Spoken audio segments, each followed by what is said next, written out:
La prière, comment prier, quand prier, pourquoi prier en couple, pourquoi la jeune fille doit apprendre à prier, pourquoi est-ce que la mère, la femme, l'épouse, le frère ou bien le papa, le chef de famille doit être dans la prière ou attendre dans la prière. Mesdames et messieurs, chers frères et sœurs, bonjour et bienvenue sur Rayonnement. Nous recevons aujourd'hui encore une fois, dans le cadre de cette émission, la pasteure Yvonne Yoa Nawezi, qui est pasteur et femme du pasteur. Bonjour, maman pasteur. Bonjour mon frère Prince. Aujourd'hui, je vais quand même rappeler notre thème qui est la prière. Nous allons lui laisser le temps de nous parler un peu de la prière selon son expérience avec le Seigneur et aussi selon la Bible. Pasteur, parlez-nous un peu de la prière. Merci mon frère Prince. La prière, je peux définir courtement que c'est dialoguer avec Dieu. Le seul moyen, la seule façon d'entrer en contact avec Dieu en tant qu'enfant de Dieu, c'est la prière. Yes. Dialoguer avec Dieu, c'est-à-dire tu parles à Dieu et Dieu aussi te parle. Yes. C'est ça la prière, brièvement. Brièvement, tu parles à Dieu et Dieu te parle. parle aussi. Hum. Pourquoi Dieu a choisi la prière? Dieu a choisi la prière, c'est l'arme efficace. Lorsque nous parcourons la Bible, nous voyons que Jésus lui-même a prié. Lui qui était déjà fils de Dieu et il est lui-même Dieu, il a prié. Et lorsque nous parcourons toujours la Bible, la Bible nous dit de prier sans cesse. Partout, les grands hommes de Dieu de la Bible ont prié. Donc, la prière, c'est le seul moyen, quoi. Donc, lorsque tu es enfant de Dieu, tu ne peux pas marcher en tant qu'enfant de Dieu en dehors de la prière. Puisque si tu es en dehors de la prière, comment tu parles alors avec ton Dieu qui est ton papa? Donc, c'est la seule façon de parler avec lui, c'est par la prière. La prière nous fait vivre en tant que chrétiens. La prière, c'est les poumons d'un chrétien, nous fait respirer, quoi. Pasteur, beaucoup de gens parlent en termes de hôtel de prière. Un chrétien doit avoir, est-ce qu'un chrétien doit avoir aussi un hôtel de prière? Merci mon frère Prince pour cette question. J'aimerais d'abord parler de l'autel. Dans l'histoire de l'autel, dans l'Ancien Testament, un autel, c'est un lieu physique où une personne pouvait aller faire des sacrifices à Dieu. Un endroit physique. Ça, c'est ce qui concerne l'Ancien Testament. Dans le Nouveau Testament, Jésus vit dans notre cœur. Voilà. Donc l'autel se trouve en nous, si je peux dire ça, nous-mêmes, dans notre cœur où habite Christ, constitue notre autel, notre lieu de prière. C'est ce que je peux dire pour l'autel. Comment pensez-vous à cette façon de voir les choses? Le pasteur dit que la prière est un travail.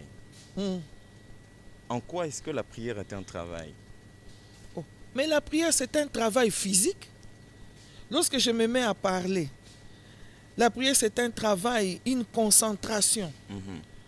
Lorsque je dis par exemple que nous, en tant que chrétiens, nous constituons un autel. Et lorsque je suis concentré pour commencer à parler à Dieu, que ce soit à haute voix, que ce soit du fond de mon cœur, je fournis un effort, c'est un travail. Yes. C'est un travail. Oui. Donc, ça dépend aussi de combien de temps je vais me concentrer dans la présence de Dieu. Oui. Combien de minutes je vais faire dans la présence de Dieu. Ça dépend aussi de quel genre de prière, quel sujet de prière j'ai. C'est un travail. C'est un travail. Le temps. Les temps, Oui. les sujets de prière, le fardeau que j'ai. Tout ça constitue le travail que je suis en train de faire, mais cette fois-ci-là, devant Dieu et avec Dieu. Yes. Puisque nous avons dit que nous parlons à Dieu et Dieu nous parle. Wow. Merci. Il y a, quand est-ce qu'alors nous devons prier? Quel moment nous devons prier? Comment devons-nous prier? Et aussi, laissez-moi continuer. Pourquoi prier? À quel moment, si j'ai bien suivi, Oui. à quel moment nous devons prier? En tant que chrétiens, nous devons prier à tout moment. Yes. Puisque Jésus est en nous. Nous devons prier à tout moment lorsqu'il y a un besoin. Lorsque tu sens un besoin de prier, il faut prier. Jésus habite en moi, je prierai partout. Lorsque me suis assise peut-être ici reçu dans votre studio magazine Rayonnement, Oui. Dans mon cœur, alors que vous êtes en train de vous apprêter, j'ai prié. Yes. Donc je peux prier partout. Je peux prier dans ma voiture. Je peux prier dans mon bureau. Je peux prier dans ma chambre. Je peux prier à l'église. Puisque Jésus est en moi, il suffit de me concentrer et de parler à Dieu à tout moment, partout. Nous allons un peu aller dans le sens de la famille et du couple. Pourquoi recommandez-vous la prière au couple? Que tout le temps, quand vous intervenez, vous demandez toujours prier. Si vous êtes en couple, priez ensemble. Si vous êtes en couple, priez ensemble. Pourquoi est-ce que le couple doit prier ensemble? Merci mon frère Prince. Premièrement, j'aimerais parler du couple chrétien. Oui. Je souligne ça. Yes. Puisque le fondement d'un couple chrétien, c'est la parole de Dieu. Le fondement d'un couple chrétien, c'est la prière. Alors, pour faire vivre ces couples, Yes. nous devons soutenir notre amour, notre mariage, notre foyer, notre famille par la prière. Yes. La prière va nous soutenir dans les bons, tout comme dans les moments, dans les mauvais moments, tout comme dans les moments difficiles. La prière va nous protéger, va protéger notre couple. Donc, en tant que couple chrétien, nous ne pouvons pas vivre en dehors de la prière. Comment nous allons remporter des victoires, par exemple, devant les circonstances de la vie, devant les combats de la vie? Donc, la prière va nous faire vivre en tant que couple. La prière va nous faire vivre en tant que couple. Beaucoup de gens pensent que dans le cadre toujours de la prière, il y a un niveau. Donc l'homme est le chef de la famille, mais la femme doit le dépasser. Sa femme doit le dépasser en matière de prière. Pourquoi est-ce que les gens pensent cela? C'est juste une pensée. Mais lorsque nous revenons sur le plan pratique, moi je trouve que l'homme et la femme doivent tous s'élever dans la prière pour l'équilibre du couple, pour l'équilibre de la maison. Nous pouvons dire que la femme doit beaucoup prier, mais la femme actuelle travaille aussi en dehors de la maison. Elle étudie aussi. L'homme sort, va au travail. La femme aussi sort, va au travail. Si l'homme doit dire que c'est la femme qui doit rester debout dans la prière, ce n'est pas normal. Donc nous devons nous soutenir en tant que couple, la main dans la main, créer notre temps de prière selon notre emploi du temps. Yes. L'homme, tout comme la femme, doit s'élever dans la prière. Moi, je décourage les hommes qui laissent la prière seulement, la tâche de la prière seulement à la femme. Non. En tant que chef de famille aussi, quel que soit ton emploi du temps, tu peux aussi planifier les moments de prière en tant que chef de famille pour faire fonctionner ton foyer, faire fonctionner ton couple. La femme, la même chose. Donc, je peux répondre courtement qu'il faut de l'équilibre. Tenons-nous en tant que couple la main dans la main pour la prière efficace et pour faire vivre notre couple. Pasteur, vous avez un programme annuel où vous appelez la femme à la prière, que vous appelez Mwasi Bondela. Qu'est-ce qui motive cela? C'est seulement chaque année, vous appelez la femme à la prière. Qu'est-ce qui motive cela? Et vous pouvez aussi nous en parler aussi, pour que nous puissions comprendre les tenants et les aboutissants. Merci, frère Prince. Mwasi Bondela, c'est un programme de prière qui concerne toutes les femmes, en particulier les femmes vaillantes, les femmes de la mission de Pentecôte. C'est un programme de prière qui a lieu chaque année, la première semaine du mois de novembre. Moi, si bon dès là, pourquoi on venait de dire que la seule façon de parler à Dieu, c'est la prière. Alors, comme c'est la fin de l'année, nous appelons chaque femme à venir parler à son Dieu, dialoguer avec son Dieu dans la prière. Cette année, moi, si bon dès là, cette retraite de prière va commencer du mercredi 6 novembre à 20h au samedi 9 novembre à 12h avec comme thème la loi doit tomber. Wow. La loi doit tomber, c'est un thème que nous avons tiré du livre d'Esther, le chapitre 4, le verset 16, où la parole de Dieu nous dit, malgré la loi, j'entrerai chez les rois. La loi était tombée. Cette loi concernait aussi Esther, qui était elle-même la femme du roi, qui était reine. Alors, elle n'était pas exclue de cette loi. Alors Esther dit, malgré la loi, j'entrerai. C'est par la prière, par les jeûnes, que Esther est arrivée à entrer. Alors nous aussi, nous avons dit, la loi doit tomber. Oui, la loi doit tomber. Quelles sont les lois qui doivent tomber, par exemple? Pas toutes, mais peut-être certaines. Est-ce que vous pouvez en citer quelques lois qui doivent tomber? Merci pour cette question. Il y a beaucoup de réalités spirituelles dans nos familles.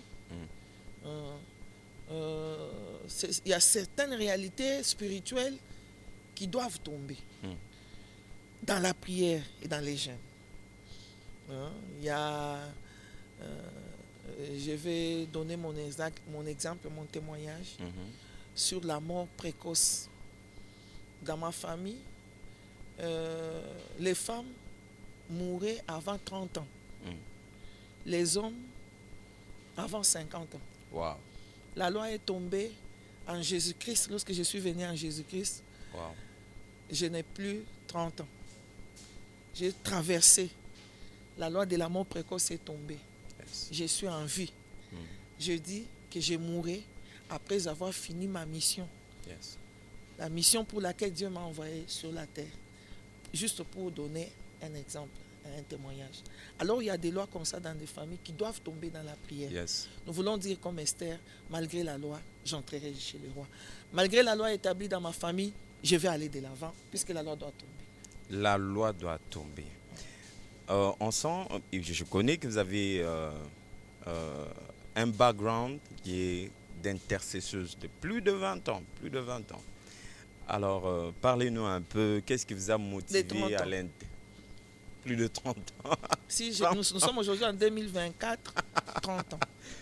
30 ans à l'intercession et ça n'a pas changé, malgré qu'elle est femme de pasteur, elle est pasteur, elle est aussi intercesseuse. Waouh! Donc, plus de 30 ans maintenant à l'intercession. Qu'est-ce qui vous y a amené? Parce qu'à la base, on sent que vous avez un côté intercesseuse. Alors, qu'est-ce qui vous y a amené et qu'est-ce qui vous y maintient encore jusqu'à aujourd'hui? Merci pour cette question. Est-ce que je peux dire que c'est mon appel? Je ne vais pas aller dans ce sens-là. Intercéder, c'est prier en faveur d'eux. Wow. Intercéder, ce n'est pas d'abord prier pour soi-même. Bien. Intercéder, c'est prier en faveur de mon frère Prince, qui se trouve dans une difficulté, qui est dans un besoin. Intercéder, c'est prier en faveur de mon pasteur, prier en faveur de mon église, yes. Prier en faveur de mon département. C'est ça, intercéder. Qu'est-ce qui m'a amené à l'intercession? C'est Dieu. Lorsque j'ai donné ma vie à Jésus, et j'étais dirigé à moi-même, j'ai eu le fardeau, l'amour, la volonté d'aller les servir à l'intercession. Et c'est quelque chose de tout naturel, quoi. Je ne force rien et je suis là. Et à l'intercession, j'ai grandi dans la foi. À l'intercession m'a aidé à surmonter beaucoup d'épreuves. Avant d'être la femme du pasteur, d'abord Sœur Yvonne, avant d'être Maman Nawezi. L'intercession m'a aidé à vivre des épreuves de la vie, les déserts de la vie. Et il y a des situations que nous traversons en tant qu'enfants de Dieu. Lorsque je suis en dehors de la prière, je pleure. Je me sens seule, délaissée, rejetée, abandonnée. Mais lorsque je suis dans la présence de Dieu, j'ai toutes les solutions possibles, quoi. C'est ce qui m'a aidé plus à m'attacher à l'intercession. C'est quelque chose que Dieu m'a aidé par le Saint-Esprit. Yes. Je peux dire cela, je ne force rien. Lorsqu'il faut prier, intercéder, je ne force rien. Je ne peux que dire merci à Dieu. Je ne me suis pas vu fournir des efforts physiques, personnels, pour dire que je fournis mes efforts, je fais ceci, cela. Non. Je peux juste dire merci à Dieu, lui dire qu'il m'a aidé, il m'a soutenu et il m'a rendu jour après jour efficace jusqu'à aujourd'hui à avoir la force physique, spirituelle pour continuer d'intercéder. Quel conseil vous pouvez donner à la jeune fille qui ne s'est pas encore mariée? Parce que vous avez parlé de votre témoignage, comment vous étiez déjà intercesseuse alors que vous n'étiez même pas mariée. Alors, dites-moi un peu, comment est-ce que la jeune fille qui attend mariage ou bien qui n'est même pas encore fiancée doit attendre dans cet appel à la prière? De quelle manière devrait-elle attendre dans la prière? Merci. Je vais d'abord faire appel à toute jeune sœur, jeune femme, à recevoir Jésus-Christ dans son cœur comme Seigneur et Sauveur. Yes. Lorsque Jésus vit déjà en toi, sœur, je ne dis pas jeune, je dis femme, parce que quel que soit ton âge, tu es femme déjà, à choisir, si tu as déjà choisi Jésus, à te donner une discipline de vie. Nous venons de dire au début qu'il n'y a pas de vie chrétienne sans la prière. On se donne juste une discipline de vie. On s'organise, une bonne organisation. La Bible aussi nous dit chaque chose a son temps. Être bien organisé, c'est-à-dire qu'on a le temps pour faire toutes choses. Lorsqu'on est encore célibataire, on a le temps par exemple d'aller au cours, on a le temps de faire le ménage, d'apprendre à faire le ménage en tant que jeune femme, jeune sœur. On a le temps de servir Dieu au protocole, par exemple, puisqu'on ne sert pas Dieu seulement à l'intercession. Au protocole, par exemple, à la communication chrétienne. Mais au même moment-là, on a son temps de prière. Le temps de prière peut être réparti, le temps de prière personnel, le temps de prière en groupe, le temps de prière dans son département, le temps de prière à l'église, avec toute l'église. Donc, j'aimerais juste dire de bien s'organiser pour ne pas dissocier sa vie de prière et sa vie chrétienne. Yes. Être discipliné. J'aimerais aussi ajouter le côté fardeau. Le côté aussi amour, l'amour que l'on a pour Dieu. On ne peut pas dire qu'on aime Dieu et ne pas passer du temps avec lui dans la prière. Lorsque je dis que je suis une chrétienne, je suis jeune sœur, j'aime Dieu. Et je sais que la seule façon de rester avec Dieu, c'est dans la prière. Prier selon la parole de Dieu. La parole de Dieu, la prière. Donc je vais faire tout dans mon emploi du temps pour créer le temps d'être en prière. Donc tout dépend de la discipline qu'on se donne. J'aimerais nous encourager à bien organiser notre temps. J'aimerais aussi nous décourager à avoir des inutiles raisons qui nous empêchent d'être dans la présence de Dieu. Au lieu de bien organiser le temps, comment est-ce qu'on va te tresser les cheveux le dimanche matin, par exemple? Quand est-ce que tu vas aller à l'église? Comment est-ce que tu vas sortir les habits pour faire la lessive dimanche à 7h, au moment où le premier culte commence à 7h30 ou bien à 8h? Pourquoi c'est seulement pendant la semaine des prières que toi tu vas commencer à aller visiter tes amis? Donc c'est juste la discipline de vie qui va t'aider, jeune sœur, femme, à ne pas manquer tes moments de prière. Éviter par exemple des visites inutiles qui, quelqu'un arrive au moment où tu as jeûné, tu vas entrer en chambre pour prier, tu reçois quelqu'un qui vient te voir avec des conversations inutiles, des sorties inutiles. Pendant ces sorties inutiles-là, tu pouvais prier. Là, je ne vais pas dire qu'il ne faut pas avoir des amis. Je ne vais pas dire qu'il ne faut pas, faut pas se faire belle, se faire tresser. Mais il faut mettre chaque chose à son temps. Et surtout, créer le temps pour Dieu. Créer le temps pour rester dans la présence de Dieu. En tant que femme, nous sommes très occupées. Tu as parlé de la jeune sœur, mais en tant que femme en général, mariée, jeune sœur, mariée ou pas, on est très occupé. On a le travail en dehors de la maison, les affaires, les commerces. On a l'homme, son mari, on a les enfants, on a l'église. On n'a pas dit à la femme de tout abandonner et de venir mettre sa natte et rester à l'église. En permanence, sans préparer pour son mari, sans préparer pour ses enfants. On n'a pas dit ça. Non, ce n'est pas ça la prière. On dit à la femme de bien s'organiser. C'est-à-dire, lorsque je sais qu'il y a la prière, j'ai déjà pris toutes les dispositions possibles pour ma maison, pour mon mari, pour mes enfants.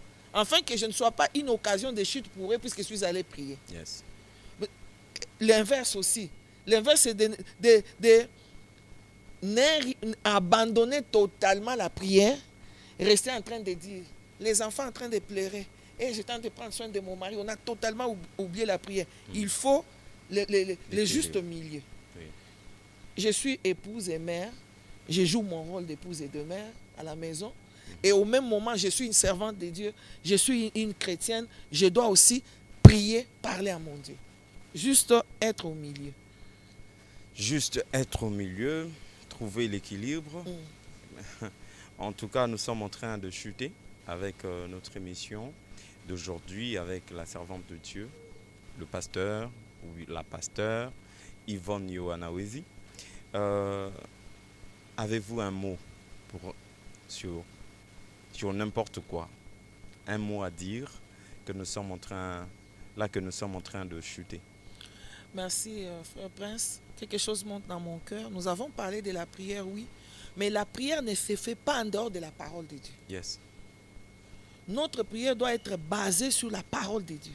Nous ne dissocions pas les deux choses-là. Lisons la parole de Dieu. Allons à l'étude biblique. Notre prière sera fondée sur ce que la parole de Dieu nous dit. Puisqu'aujourd'hui, tout le monde dit que nous prions. Tu dis quoi à Dieu? Ce que tu es en train de dire à Dieu là, est-ce que c'est dans la Bible? Puisque nous avons entendu des gens prendre des proverbes africains, des trucs qui n'ont rien à voir avec la parole de Dieu, et dire Dieu, tu as dit. Dieu a dit quoi? Ce n'est pas ça la parole de Dieu. Parlant de la prière et de l'intercession, nous devons lire la parole de Dieu, aller à l'étude biblique, lire la parole de Dieu, comprendre la parole de Dieu, poser la question sur des choses qu'on ne comprend pas sur la parole de Dieu, afin que notre prière soit basée sur la parole de Dieu. Lorsque je dis dans la prière, Seigneur, tu as dit que je serai la tête et non la queue, je dis quelque chose qui est biblique. Yes. Je n'invente pas des choses que j'ai entendu mon grand-père dire pour associer ça à Dieu. Non.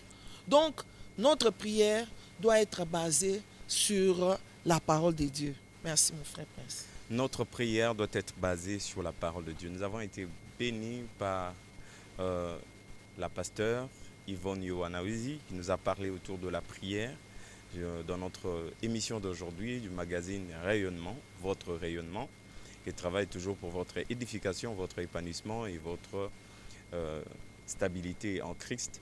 Nous vous invitons à aimer, à liker et à partager l'émission dans tous nos réseaux sociaux. Partagez avec les amis. Et si vous avez un peu de temps, venez ici à la mission de Pentecôte sur 8 avenue Bobozo, numéro 8, dans le quartier Sokopao, juste sur l'entrée première rue. Vous entrez par là, on vous dépose sur l'avenue Bobozo. Et à Kinshasa, limité, vous serez reçu avec honneur et nous serons là pour partager avec vous. Alors, nous quittons sur ce mot, que le Seigneur nous bénisse et vous bénisse abondamment.